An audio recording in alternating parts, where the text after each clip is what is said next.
toxicology and drug of abuse. Assalamualaikum warahmatullahi wabarakatuh. Nama saya Mayang Ramadhani akan menghafalkan materi tentang toksikologi.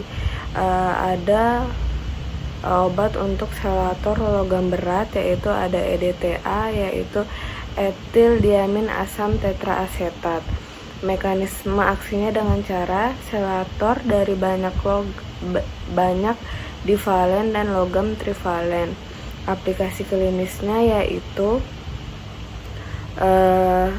oleseng, mangan, dan radionukleotida berat tertentu. Kemudian farmakokinetiknya diberikan secara parenteral.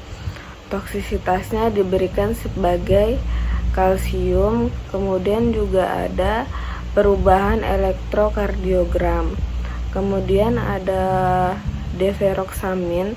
Mekanisme aksinya dengan cara mengkelat kelebihan zat besi. Aplikasi klinisnya yaitu keracunan besi akut dan hemokromatosis. Farmakokinetiknya diberikan rute secara intramuskular atau juga bisa secara subkutan. Toksisitasnya yaitu pemberian intravena yang cepat dapat menyebabkan hipotensi. Kemudian kerentanan terhadap infeksi tertentu telah terjadi dengan penggunaan jangka panjang.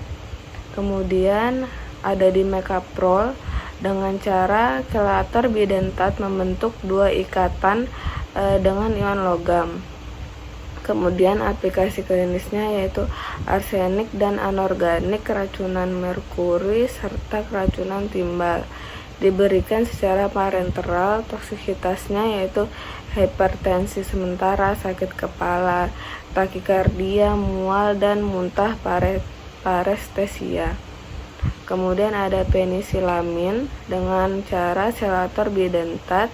Aplikasi klinisnya untuk keracunan tembaga dan penyakit Wilson yang diberikan secara oral. Toksisitasnya nefrotoksisitas, pansitopenia, disfungsi autoimun, termasuk lupus eritematosus dan anemia hemolitik. Yang selanjutnya ada obat yang bekerja di sistem saraf pusat. Dengan cara obat yang digunakan untuk mengobati ketergantungan, yang pertama ada subgelas antagonis opioid, contohnya ada naloxone dan naltrexone. Mekanisme aksinya yaitu antagonis opioid di reseptor, efeknya yaitu membalikan atau memblokir efek opioid. Aplikasi klinisnya yaitu overdosis opioid dan untuk pengobatan alkoholisme. Kemudian ada farmakokinetik dan toksisitas serta interaksinya yaitu waktu paruhnya pendek yaitu 1-2 jam. Kemudian waktu paruh untuk morfin yaitu 4 jam. Selanjutnya ada opioid sintesis, contohnya ada metadon dengan cara agonisnya bekerja lambat di reseptor opioid. Efeknya efek akut seperti morfin. Kemudian aplikasi klinisnya untuk terapi substitusi bagi para pecandu opioid. Toksisitasnya atau interaksi serta farmakokinetiknya yaitu waktu paruhnya bervariabel. Toksisitasnya seperti morfin, efek akut dan kronis termasuk untuk menarikan. Selanjutnya ada sebagai agonis reseptor, contohnya buprenorfin. Mekanismenya agonis parsial di reseptor opioid.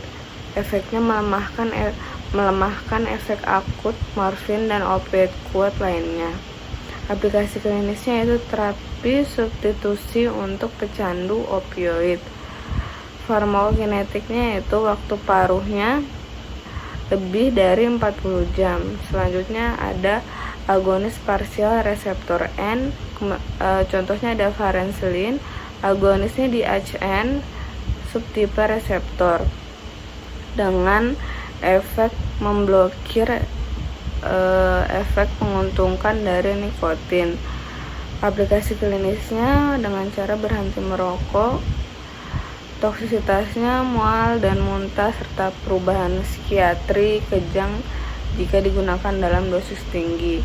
Kemudian ada benzodiazepin, contohnya ada oxazepam dan lorazepam.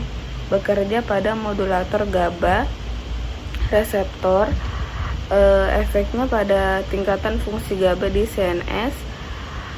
Aplikasi klinisnya yaitu melemahkan gejala penarikan termasuk kejang dari alkohol dan obat penenang hipnotik lainnya. Farmakokinetiknya yaitu waktu paruh 4-15 jam. Kinetika lorazepam tidak terpengaruh oleh disfungsi hati. Kemudian ada antagonis reseptor NMDA yaitu acamprosate dengan cara antagonis di reseptor NMDA, kemudian dapat memblokir sinaptik. Pengobatannya untuk alkoholisme dapat dikombinasi dengan penyuluhan. Toksisitasnya yaitu alergi, aritmia, dan sakit kepala. Kemudian ada agonis reseptor kanabinoid, contohnya ada rimonaban. Contohnya mekanisme kerjanya dengan cara agonis terbalik di reseptor CB1.